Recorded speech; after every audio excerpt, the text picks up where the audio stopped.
Some people might think it's fine to not shower for 3 days and stink up an airplane cabin while yelling at a flight attendant for not giving them first-class perks in coach. But, shocker, flight attendants actually hate this kind of thing, along with a few others.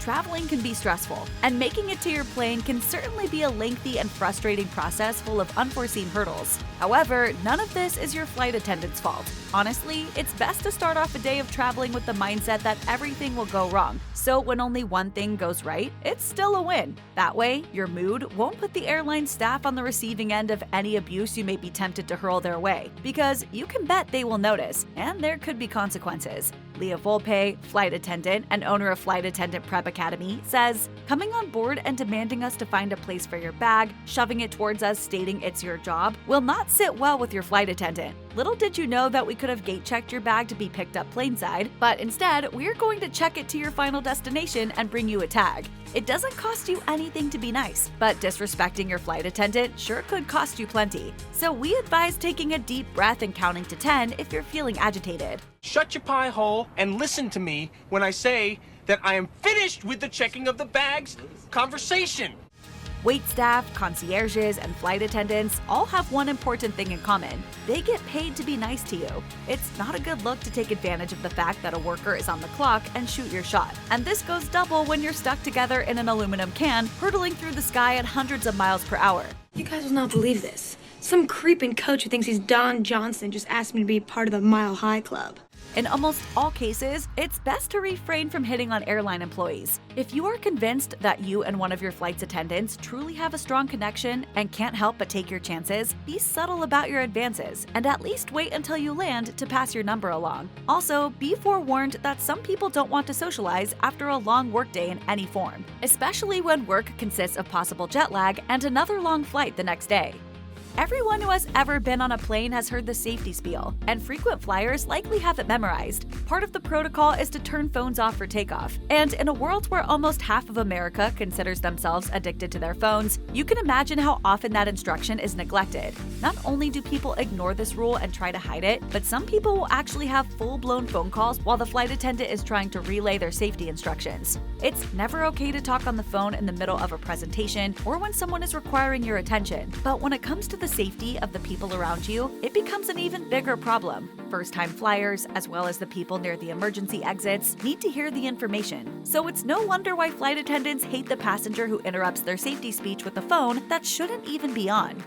If you've had your fair share of plane rides, you have likely sat on a plane that wasn't the pinnacle of cleanliness. And while it's not always due to previous passengers, you can thank the person who came before you for the tissue stuffed in your seat back pocket. There is really no excuse for this kind of behavior, because flight attendants come by frequently and make a point to ask for any trash throughout the flight, or at the very least when it's time to land. I can take that and throw it out for you. Yeah, but just give me a second, okay? Just give me a second.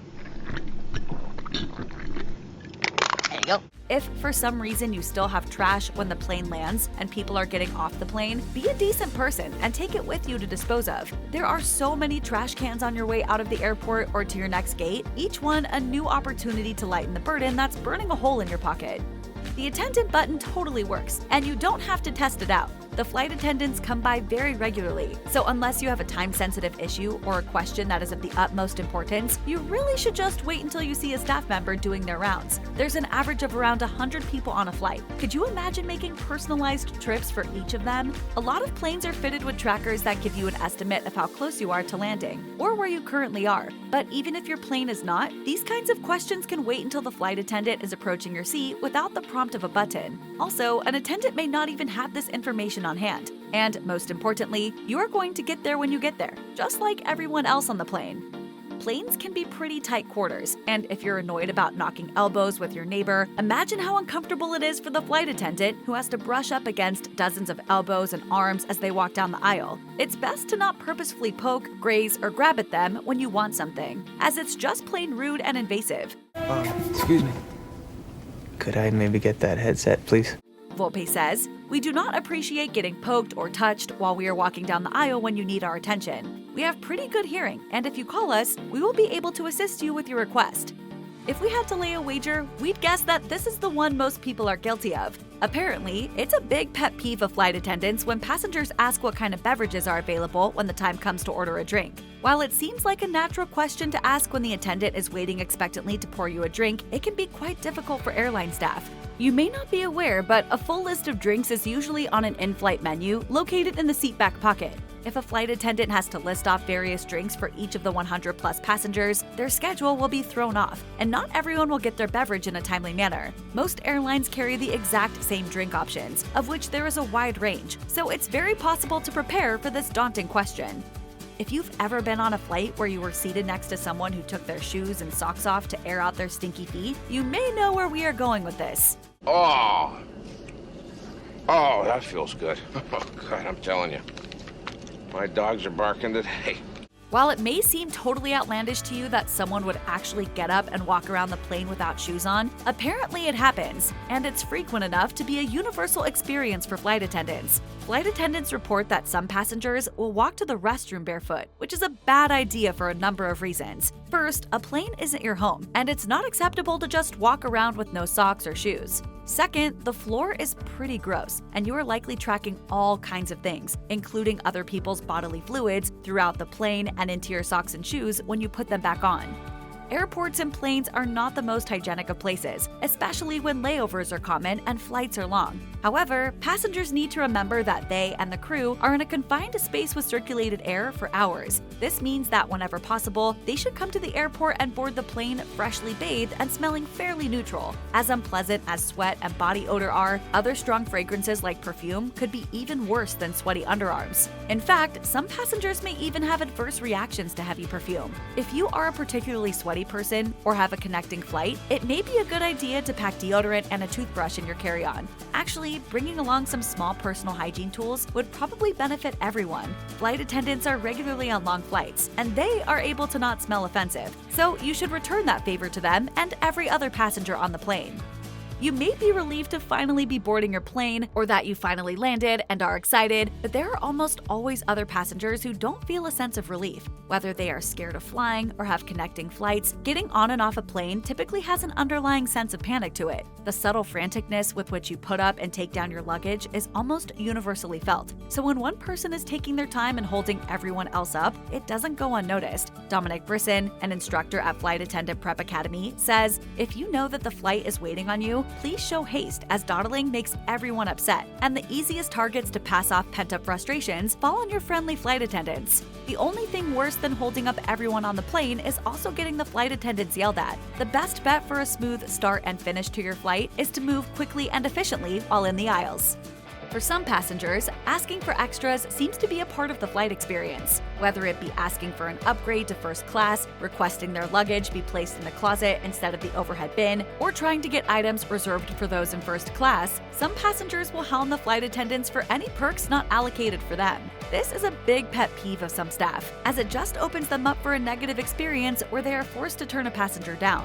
Unless there are circumstances that would qualify a passenger for these upgrades, a flight attendant is usually not permitted to hand these perks out. It wouldn't be fair to all the other passengers for one, and there are also policies against such things. If you do feel the uncontrollable need to ask, try to keep it to one request, and don't make a big deal about the staff inevitably turning you down. If you want to have first-class perks, you're going to have to pay for first class. Coach passengers are not allowed up here in first class. It's policy. I'm sorry. Oh, this is a very strict plane.